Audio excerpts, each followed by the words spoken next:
आदाब नमस्कार, मैं शाहिद उमर। स्वागत आप सभी का सियासत टीवी के साउथ इंडिया एक्सप्रेस में। आइए देखते हैं मुख्य खबरें। श्रीलिंगमपल्ली विधानसभा क्षेत्र के कांग्रेस पार्टी के कई नेता आज बीआरएस में शामिल हो गए। इनमें से श्रीलिंगमपल्ली कांग्रेस कमेटी के संयुक्त सचिव विमल कुमार और उनके समर्थक शामिल थे। बीआरएस के कार्यकारी अध्यक्ष के.टी. रामाराव ने तेलंगाना भवन में पार्टी का स्कार्फ भेंट करके नए सदस्यों का पार्टी में स्वागत किया। इस अवसर पर बोलते हुए रामाराव ने जोर देकर कहा कि इस तरह के लोगों का पार्टी में शामिल होना कांग्रेस सरकार की भ्रामक राजनीति को जनता द्वारा नकारे जाने को दर्शाता है और उन्होंने राज्य भर में अपना आधार मजबूत करने के लिए बीआरएस की प्रतिबद्धता की पुष्टि की। उन्होंने नए सदस्यों से सत्तारूढ़ पार्टी की कमियों को उजागर करने के लिए अथक प्रयास करने का आग्रह किया।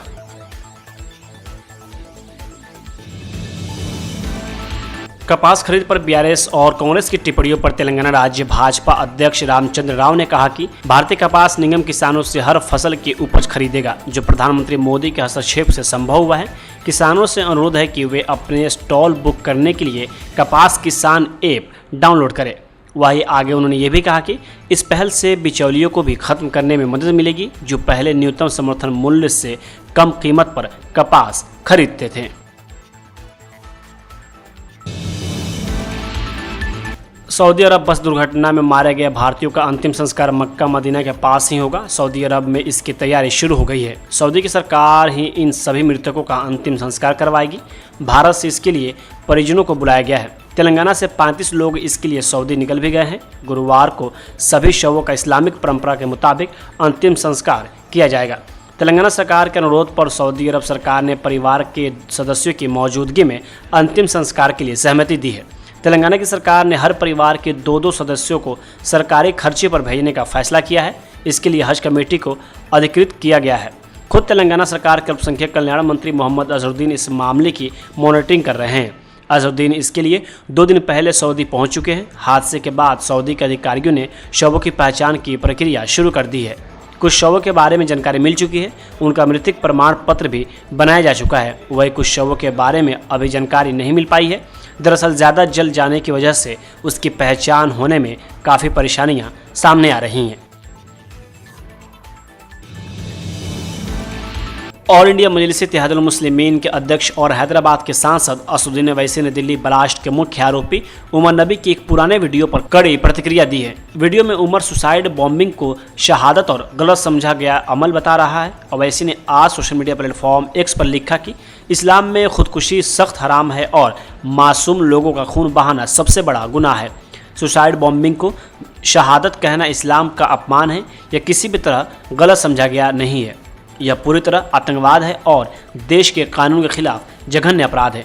उन्होंने आगे केंद्र सरकार और गृह मंत्री अमित शाह पर निशाना साधते हुए आतंकी हमले को रोकने में विफल रहने की जिम्मेदारी लेने की बात कही। उन्होंने कहा कि पार्लियामेंट में गृह मंत्री अमित शाह ने ऑपरेशन सिंदूर और ऑपरेशन महादेव का हवाला देते हुए दावा किया था कि पिछले 6 महीने में एक भी स्थानीय कश्मीरी युवक आतंकी संगठन में शामिल नहीं हुआ। फिर यह नया आतंकी मॉड्यूल कहां से पैदा हो गया। उन्होंने कहा कि दिल्ली जैसे संवेदनशील शहर में आईडी प्लान करने वाला यह ग्रुप खुफिया एजेंसियों की नाक के नीचे कैसे तैयार हुआ, इसका पता न लगा पाने की जिम्मेदारी कौन लेगा।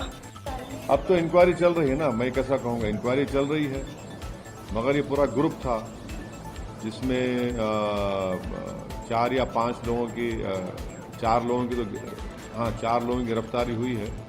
और भी तहकीकात मुझे यकीन है कि ये गवर्नमेंट को इसकी तह तक जाना चाहिए और जो इस तरह की हरकत करना चाह रहे हैं और बड़ा ही ख़तरनाक और बड़ा ही कॉन्स्पिरेसी और पूरी प्लानिंग के साथ इतने बड़ी तादाद में अमोनियम नाइट्रेट को लेना, फिर उसको एम्फो बनाना, ये कैसा ये लोग स्लिप हुए गवर्नमेंट के रडार से। ये तो यकीनन ये एक सुसाइड बॉम्बिंग थी। और आपको याद होगा जब ये ब्लास्ट हुआ था, मैं ट्वीट किया था, एक्स पे डाला था मैं, और मैं कह रहा था कि ये मालूम करो आप कौन है। उस वक्त बहुत से लोग मुझसे शिकायत भी कर रहे, आपको कैसे मालूम, आप क्यों कर रहे, आपको रुकना चाहिए था। मगर वो बता रहा था वो कि वो लोग सुसाइड करने के लिए वहाँ पर गए और पूरा तैयारी से गए और फिर वहाँ पर 14 मासूम लोगों की, भारत के नागरिकों की मौत हुई। और यकीनन इस टेररिस्ट जो ये हरकत हुई है, इसके पूरी उंगलियां पाकिस्तान के ISI और पाकिस्तान के दहशतगर्द तंजीम तरफ जाते हैं।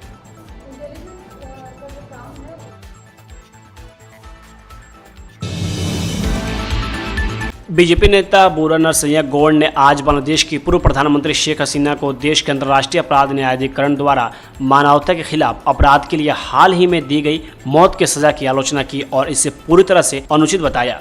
गौड़ ने मीडिया से बात करते हुए कहा कि बांग्लादेश की पूर्व प्रधानमंत्री शेख हसीना को दी गई सजा पूरी तरह से अनुचित और अनुचित है। बांग्लादेश के अंतरिम सरकार की वैधता पर सवाल उठाते हुए उन्होंने आरोप लगाया कि वर्तमान प्रशासन के पास कोई आधार, जनादेश या अधिकार क्षेत्र नहीं है। उन्होंने कहा कि बांग्लादेश अब एक असंवैधानिक सरकार के अधीन है, एक ऐसे व्यक्ति के पास जिसके पास कोई अधिकार, जनादेश या अधिकार क्षेत्र नहीं है।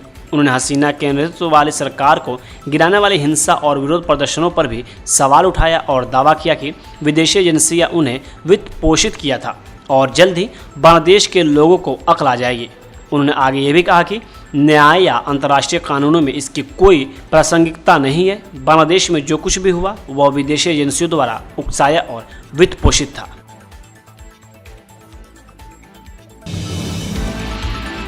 पुट्टपर्थी में श्री सत्यसाई बाबा के जन्म शताब्दी समारोह में प्रधानमंत्री मोदी ने कहा कि आज इस पावन भूमि पर आप सभी के बीच उपस्थित होना मेरे लिए एक भावनात्मक और अत्याधुनिक अनुभव है। कुछ समय पहले मुझे श्री सत्यसाई बाबा की समाधि पर श्रद्धा सुमन अर्पित करने का अवसर मिला। आगे उन्होंने कहा कि श्री सत्यसाई बाबा का यह जन्म शताब्दी वर्ष हमारी पीढ़ी के लिए केवल एक उत्सव नहीं बल्कि एक दिव्य आशीर्वाद है। भले ही वे अब हमारे बीच भौतिक रूप से उपस्थित नहीं है, फिर भी उनकी शिक्षाएं, उनका प्रेम और उनकी सेवा भावना लाखों लोगों का मार्गदर्शन करती रहती है। मुझे कुछ देर पहले बाबा की समाधि पर श्रद्धा सुमन अर्पित करने का अवसर मिला। उनके चरणों में नमन करना, उनका आशीर्वाद प्राप्त करना, यह अनुभव हमेशा हृदय को भावनाओं से भर देता है। साथियों, श्री सत्य साई बाबा का यह जन्म शताब्दी वर्ष हमारी पीढ़ी के लिए सिर्फ एक उत्सव नहीं, यह एक दिव्य वरदान है। आज भले ही वे हमारे बीच दैहिक स्वरूप में नहीं है, लेकिन उनकी शिक्षा, उनका प्रेम, उनकी सेवा भावना आज भी करोड़ों लोगों का मार्गदर्शन कर रही है। 140 से ज्यादा देशों में लाखों जीवन नए प्रकाश, नई दिशा और नए संकल्प के साथ आगे बढ़ रहे हैं। साथियों, श्री सत्य साई बाबा का जीवन वसुधैव कुटुंबकम का जीवंत स्वरूप था। इसलिए उनका ये बर्थ सेंटेनरी वर्ष हमारे लिए यूनिवर्सल लव, पीस और सर्विस का महापर्व बन गया है। तमिलनाडु में अगले साल विधानसभा चुनाव होने वाले हैं और अभी से ही वहाँ राजनीतिक घटनाक्रम तेज हो गया है। शिक्षा नीति, वक्फ और एसआईआर पर केंद्र से भिड़ने वाली तमिलनाडु सरकार अब मेट्रो ट्रेन को लेकर मुखर हो गई है। राज्य के मुख्यमंत्री एम.के. स्टालिन ने आज मदुरै और कोयम्बटूर के लिए मेट्रो रेल प्रोजेक्ट को अस्वीकार करने के लिए केंद्र की बीजेपी सरकार पर निशाना साधा। केंद्र के इस फैसले को राज्य के लोगों के खिलाफ बदले की कार्रवाई करार दिया। वहीं मुख्यमंत्री सोशल मीडिया प्लेटफॉर्म एक्स पर अपने एक पोस्ट में कहा कि केंद्र ने राज्य को मंदिरों के शहर मदुरै और दक्षिण भारत के मैनचेस्टर कोयम्बटूर के लिए 9 मेट्रो का आदेश दिया, जबकि भारतीय जनता पार्टी शासित राज्यों के अन्य छोटे शहरों में भी इस तरह के प्रोजेक्ट्स को मंजूरी दी जा चुकी है। डीएमके नेता और मुख्यमंत्री स्टालिन ने अपने पोस्ट में आगे लिखा कि केंद्र सरकार ने मंदिरों के शहर मदुरै और दक्षिण भारत के मैनचेस्टर कोयम्बटूर के लिए मेट्रो रेल को तुच्छ आधार पर मना कर दिया है। सरकार बिना किसी पक्षपात के लोगों की सेवा करने के लिए होती है, लेकिन केंद्र सरकार तमिलनाडु के लोकतांत्रिक विकल्प को बदला लेने का बहाना बना रही है।